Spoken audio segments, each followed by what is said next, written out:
নমস্কার, খবর শুনছেন M2 নিউজ চ্যানেল থেকে। খবর দর্শক জানাবো আজকের বিশেষ খবর। বাছাই করা খবরগুলো পেতে চ্যানেলটিতে সাবস্ক্রাইব করে পাশে থাকা বেল আইকনটি অল করে রাখুন। খবরের প্রথমেই দেখে নেব আজকের শিরোনাম কী রয়েছে। ওয়েস্ট বেঙ্গল, হাওড়া থেকে শালিমার থেকে ধৃত 3 রোহিঙ্গা। মেদিনীপুর, মঙ্গলবার সকাল থেকে মেদিনীপুর পৌরকাপ 2025 শুরু হচ্ছে মেদিনীপুর কলেজ মাঠে। দাসপুর 1 নম্বর, দ্রুত গতির বলি 2 মাধ্যমিক নিথর দেহ ফিরল বাড়িতে। দাসপুরের জোত ঘনশ্যাম গ্রাম পঞ্চায়েত এলাকার ঘটনা। মেদিনীপুর মেডিকেলের 7 জন পিজিটির সাসপেনশন প্রত্যাহারের মৌখিক প্রতিশ্রুতি। অনেকে কাজে যোগ দিয়েছেন, জানালেন আধিকারিকরা। মেদিনীপুর, ব্যঙ্গচিত্রের মধ্য দিয়ে বিনোদন দেওয়ার উৎসাহে ভাটা মেদিনীপুর কলেজ স্কোয়ারে মোবাইলে দায়ী করলেন পুজো উদ্যোক্তারা। মেদিনীপুর পৌর এলাকার 11 নম্বর ওয়ার্ডের পৌর ট্রলি ডুবিয়ে রাখা হয়েছিল পুকুরে। চাঞ্চল্য কেল্লা পুকুর এলাকায়। মেদিনীপুর, সরস্বতী পুজো উপলক্ষে যুবমেলা জমে উঠল সোমবার মেদিনীপুর কলেজ মাঠে। কয়েক হাজার যুবক ও যুবতী ভিড় করলেন পুজো উপলক্ষে। ঝাড়গ্রামের পুকুরিয়া বিট এলাকায় দাপিয়ে বেড়ালো দলছুট দাঁতল হাতি, নষ্ট প্রায় 6 কাঠা জমির ধান চাষ। কানপুর এলাকায় বাইক দুর্ঘটনায় আশঙ্কাজনক 2 জনকে উদ্ধার করে চিকিৎসার জন্য আনা হলো ঝাড়গ্রাম সুপার স্পেশালিটি হাসপাতালে। ঝাড়গ্রাম জেলা মেলা ও যুব উৎসব উপলক্ষে আয়োজিত বিভিন্ন অনুষ্ঠানকে ঘিরে মেতে উঠেছেন এলাকার মানুষজন। বিনপুর 2 নম্বর, লালডাঙ্গা নিস্তারিণী বিদ্যালয়ের সরস্বতী পুজোর থিম গো গ্রিন। ঝাড়গ্রাম শহরের অরবিন্দ সংঘ ক্লাবের সরস্বতী পুজোর থিম ছত্রাক। ঝাড়গ্রাম শহরের বিদ্যাসাগর পল্লী ক্লাবের সরস্বতী পুজো পদার্পণ করল 27তম বছরে। বাজেট 6 লক্ষ টাকা। ওয়েস্ট বেঙ্গল, আমার শহর রানাঘাটে সংস্কারের অভাবে হাসপাতালে জমছে আবর্জনা। ক্ষেতের মধ্যে মুন্ডহীন দেহ, গোপনাঙ্গের সঙ্গে করা হলো জঘন্য কাজ। লাশ দেখে চমকে উঠল পুলিশ। মা সরস্বতীর সাজে বিরিয়ানি খাচ্ছেন মডেল, লোকে বলল ছি ছি।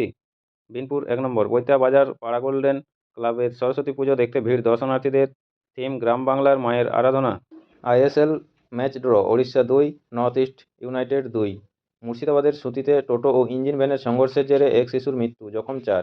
মুর্শিদাবাদের ফারাক্কায় লরির ধাক্কায় এক মহিলার মৃত্যু, চাঞ্চল্য। জম্মু ও কাশ্মীরের নিরাপত্তা সংক্রান্ত বিষয়ে আজ মঙ্গলবার রিভিউ মিটিং করবেন কেন্দ্রীয় স্বরাষ্ট্রমন্ত্রী অমিত শাহ। আগামী 13ই ফেব্রুয়ারি আমেরিকার প্রেসিডেন্ট ডোনাল্ড ট্রাম্পের সঙ্গে বৈঠক করবেন ভারতের প্রধানমন্ত্রী নরেন্দ্র মোদী। মুর্শিদাবাদের শামশেরগঞ্জের বেলারসন মোড় সংলগ্ন এলাকায় একটি গুদামে ভয়াবহ অগ্নিকাণ্ড। দিল্লির বিধানসভা নির্বাচন, রোহিণী এলাকায় রুট মার্চ করছে দিল্লি পুলিশ। পূর্ণকুম্ভ 2025, প্রয়াগরাজের ত্রিবেণী সঙ্গমে পুণ্যস্নান করছেন পুণ্যার্থীরা। সামরিক বিমানে করে 205 জন ভারতীয় অবৈধ অভিবাসীদের দেশে ফেরত পাঠাচ্ছে আমেরিকা। দিল্লির বিধানসভা নির্বাচন, গোবিন্দপুরী এলাকায় রুটমার্চ করছে নিরাপত্তা বাহিনীর জওয়ানরা। মেক্সিকোর পর কানাডার পণ্যের উপরে আপাতত 25% শুল্ক বসাচ্ছে না আমেরিকা।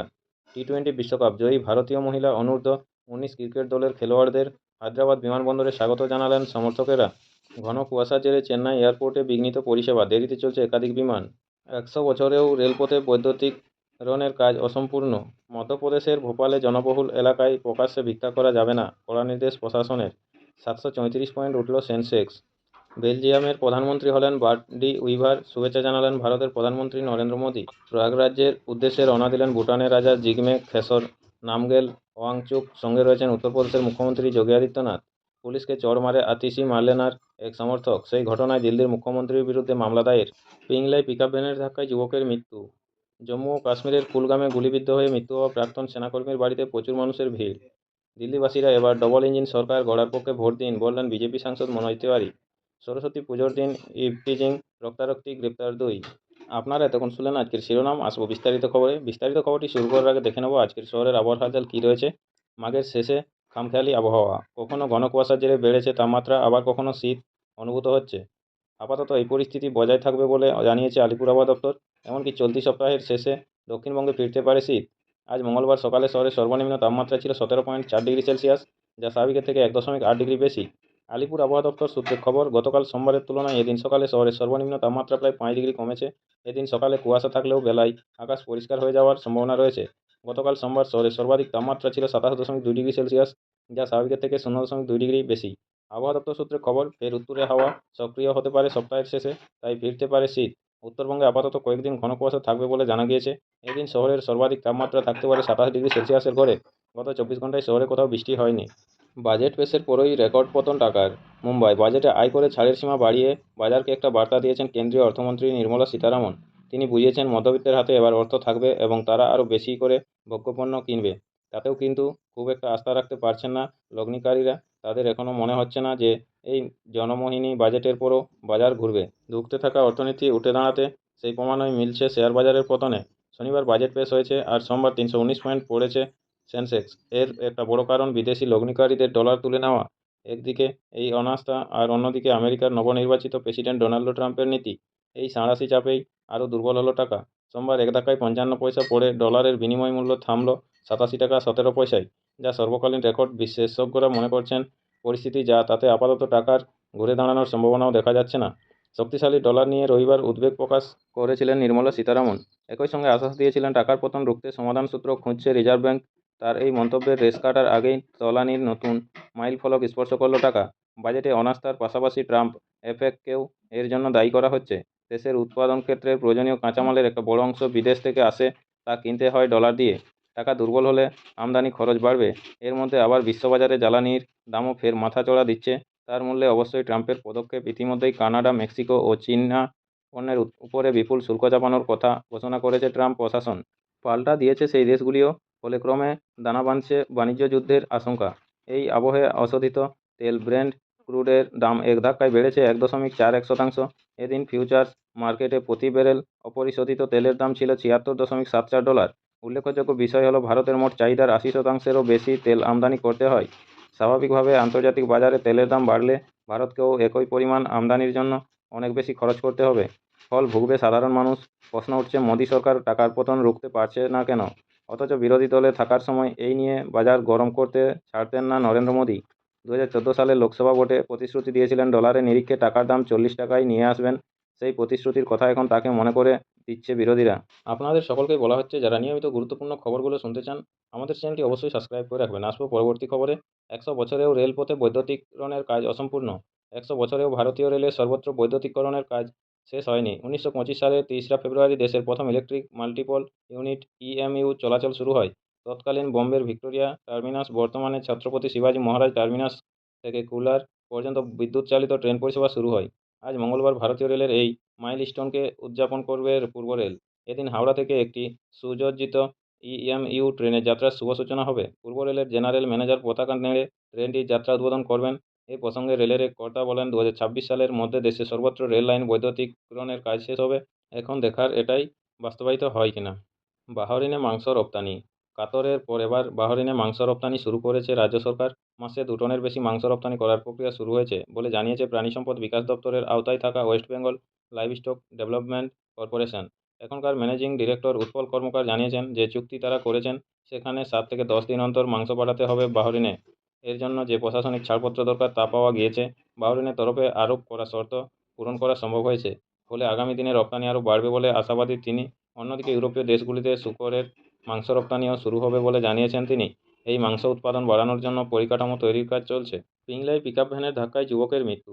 গতকাল সোমবার দুপুরে পশ্চিম মেদিনীপুরের পিংলার গোপীনাথপুর বাজারের কাছে পিকআপ ভ্যানের ধাক্কায় মৃত্যু হলো এক যুবকের। মৃতের নাম শুভদীপ হর, বয়স 25। ঘটনাটি ঘটেছে বারবেটিয়ার জামনা সংলগ্ন রাস্তায়। জানা গিয়েছে, যুবকটি যখন রাস্তা পারাপার করছিলেন সেই সময় আচমকাই পিছন থেকে দ্রুত গতিতে আসা একটি গাড়ি তাকে ধাক্কা মারে। আশঙ্কাজনক অবস্থায় তাকে উদ্ধার করে মেদিনীপুর মেডিকেল কলেজ হাসপাতালে ভর্তি করা হয়। পরে সেখানে চিকিৎসাধীন অবস্থায় তার মৃত্যু হয়। ইতিমধ্যেই পুলিশ পিকআপ ভ্যানটিকে আটক করেছে। চালক পলাতক বলে জানা গিয়েছে। সরস্বতী পুজোর দিন ইভটিজিং রক্তারক্তি, গ্রেপ্তার 2। সরস্বতী পুজোর দিন হাওড়া শহরে ইভটিজিংয়ের ঘটনা। রামরাজাতলার একটি গার্লস স্কুলের সামনে এদিন দুপুরে ইভটিজিংয়ের প্রতিবাদ করায় এক ছাত্রীর বাবাকে মেরে মাথা ফাটিয়ে দেওয়ার অভিযোগ 3 যুবকের বিরুদ্ধে। ঘটনায় 2 জনকে ইতিমধ্যেই গ্রেপ্তার করেছে চ্যাটার্জিহাট থানার পুলিশ। প্রতিদিন নিয়মিত গুরুত্বপূর্ণ খবরগুলো শোনার জন্য আমাদের চ্যানেলটি সাবস্ক্রাইব করে রাখুন। ফিরে আসবো খবরে। কাজ করতে গিয়ে মৃত 5,000 শ্রমিক, অভিষেকের প্রশ্নের উত্তরে কেন্দ্র। নয়াদিল্লি, 2018 থেকে 22 গোটা দেশে কাজ করতে গিয়ে মারা গিয়েছেন 5,372 জন শ্রমিক। লোকসভায় অভিষেক বন্দ্যোপাধ্যায়ের এক প্রশ্নের উত্তরে জানালেন শ্রম রাষ্ট্রমন্ত্রী শোভা করন্দলাজে, মৃত শ্রমিক পরিবারকে আইন মোতাবেক ক্ষতিপূরণও দেওয়ার বিষয়টি আইন অনুযায়ী রাজ্যের দায়িত্ব বলেও উল্লেখ করেছে কেন্দ্র। অন্যদিকে প্রাইম মিনিস্টার ইন্টার্নশিপ প্রকল্পে পশ্চিমবঙ্গের 9,561 জন সহ গোটা দেশে 3,38,115 জন নাম নথিভুক্ত করেছে বলেও সংসদে জানিয়েছে কেন্দ্র। ঘাটালে তৃণমূল সাংসদ দীপক অধিকারীর এক লিখিত প্রশ্নের উত্তরে সরকার জানিয়েছে, হাইওয়ের কারণে গাছ কাটা গিয়েছে, তবে পরিবেশের ভারসাম্য রাখতে নতুন গাছ লাগানোর জন্য পশ্চিমবঙ্গকে 10,95,00,000 টাকা দেওয়া হয়েছে। গোটা দেশে 962 কোটি টাকা। জীবজন্তুর উপর অত্যাচার আটকাতে কেন্দ্রকে দ্রুত সংশোধনী বিল আনার দাবিতে লোকসভার জিরো আওয়ারে সরব হয়েছেন মেদিনীপুরের সাংসদ জুন মালিয়া। খাবার কম পড়ায় অশান্তি, ভেঙে যাচ্ছিল বিয়ে, শেষে থানাতেই হলো সমস্যার সমাধান। খাবার কম পড়েছে সেই কারণে মাঝপথে বিয়ে থামিয়ে বরকে নিয়ে চলে যাচ্ছিল পাত্রপক্ষ। কোনো কথা না শুনেই শুধুমাত্র খাবার কম পড়ার কারণে বিয়েও ভেঙে দিতে চেয়েছিল বরের পরিবারের সদস্যরা। অবশেষে কনের তৎপরতায় শেষে থানায় হলো বিয়ে। এমনই চাঞ্চল্যকর ঘটনাটি ঘটেছে গুজরাটের সুরাটে বারাচ্চা এলাকায়। রাহুল প্রমোদ মহন্ত ও অঞ্জলি কুমারী মিতু সিংয়ের বিয়ে ছিল গত রবিবার। পাত্রপাত্রী বিহারের বাসিন্দা হলেও বর্তমানে থাকেন সুরাতেই। তাই সুরাতের বারাচ্চার একটি ম্যারেজ হলে গত রবিবার বসেছিল বিয়ের আসর। বিয়ে যখন মাঝপথে তখন খেতে বসে বরযাত্রীরা দেখেন খাবার কম পড়েছে। তখনই রেগে যান বরযাত্রীরা। খাবার কেন কম পড়বে, এটি তাদের অপমান বলে বিয়েবাড়িতেই গণ্ডগোল শুরু করেন তারা। বরের বাড়ির সদস্যরা জানিয়ে দেয় এই বিয়ে হবে না। যদিও বরের ওই কনেকেই বিয়ে করার ইচ্ছে ছিল, পরিস্থিতি সামাল দিতে বাধ্য হয়েই পুলিশে ফোন করেন কনে। ঘটনাস্থলে পৌঁছে গোটা বিষয়টি শোনে পুলিশ আধিকারিকরা। সমস্যার সমাধানের জন্য বর ও তার পরিবারের সদস্যদের থানায় ডেকে পাঠানো হয়। পুলিশের কথায় রাজি হয়ে ওই কনের সঙ্গেই বিয়ে হবে বলে জানায় বরের পরিবারের সদস্যরা। কিন্তু কনের আশঙ্কা ছিল ফের ওই বিয়ের মণ্ডপে ফিরে গেলে নতুন করে কোনো অশান্তি হতে পারে। তাই মণ্ডপে না ফিরে গিয়ে থানাতেই বিয়ে করেন তারা। পরিস্থিতির কথা মাথাতে রেখেই পুলিশ তাদের সম্মতিও দেয়। ব্রেক ফেল, দ্বিতীয় হুগলি সেতু থেকে নামার সময় পরপর গাড়িতে ধাক্কা, বাসের জখম নয়। দ্বিতীয় হুগলি সেতু বিদ্যাসাগর সেতু থেকে নামার সময়ে আচমকাই ব্রেক ফেল। নিয়ন্ত্রণ হারিয়ে পরপর গাড়িতে ধাক্কা মারল একটি বেসরকারি বাস। ব্যস্ত সময়ে এমনই দুর্ঘটনা ঘটল হেস্টিংস এলাকায়। বেসরকারি বাসটি ধুলাগড় নিউ টাউন রুটের বলে পুলিশ সূত্রে জানা গিয়েছে। আজ মঙ্গলবার সকালে ধুলাগড় থেকে কলকাতার দিকে আসছিল বাসটি। দ্বিতীয় হুগলি সেতু থেকে নামার সময় সেটির ব্রেক ফেল করে যায়। তারপরে নিয়ন্ত্রণ হারিয়ে বাসটি প্রথমে ধাক্কা মারে একটি প্রাইভেট গাড়িতে। গতি বেশি থাকায় পরে এটি মিনি মেটাডোরের পিছনেও ধাক্কা মারে ধুলাগড় নিউ টাউন রুটের বাসটি, যার ফলে ব্রিজের উপরেই পাল্টি খেয়ে যায় মিনি মেটাডোরটি। এই দুর্ঘটনার ফলে মোট 9 জন যাত্রী জখম হয়েছেন, যার মধ্যে 3 জন গুরুতরভাবে জখম, এমনই জানিয়েছে পুলিশ। জখমদের চিকিৎসার জন্য ভর্তি করানো হয়েছে এসএসকেএমে। জানা গিয়েছে জখমদের মধ্যে রয়েছেন ওই বাসের ও দুর্ঘটনার কবলে পড়া প্রাইভেট গাড়ির কয়েকজন যাত্রী। ব্যবসায়ীর ছেলেকে অপহরণ, আটক 2। টাকা না পেয়ে ব্যবসায়ীর ছেলেকে মাথায় বন্দুক ঠেকিয়ে অপহরণ। চাঞ্চল্যকর ঘটনাটি ঘটে ধাপা এলাকায়। পুলিশে অভিযোগ জানান ওই ব্যবসায়ী। তদন্ত শুরু করে প্রগতি ময়দান থানা পুলিশের তৎপরতাতেই হাওড়ার পিলখানা থেকে উদ্ধার হয় অপহৃত। এই ঘটনায় আটক করা হয়েছে 2 জনকে। অভিযোগ, ওই 2 অপহরণকারী ব্যবসায়ীর ছেলের থেকে 8 লক্ষ টাকা নিয়েছে। নমস্কার, স্থানীয় সংবাদটি এখানেই শেষ হলো। স্থানীয় সংবাদটি শেষ করার আগে দেখে নেব আজকের বিশেষ বিশেষ আরও কিছু অংশ।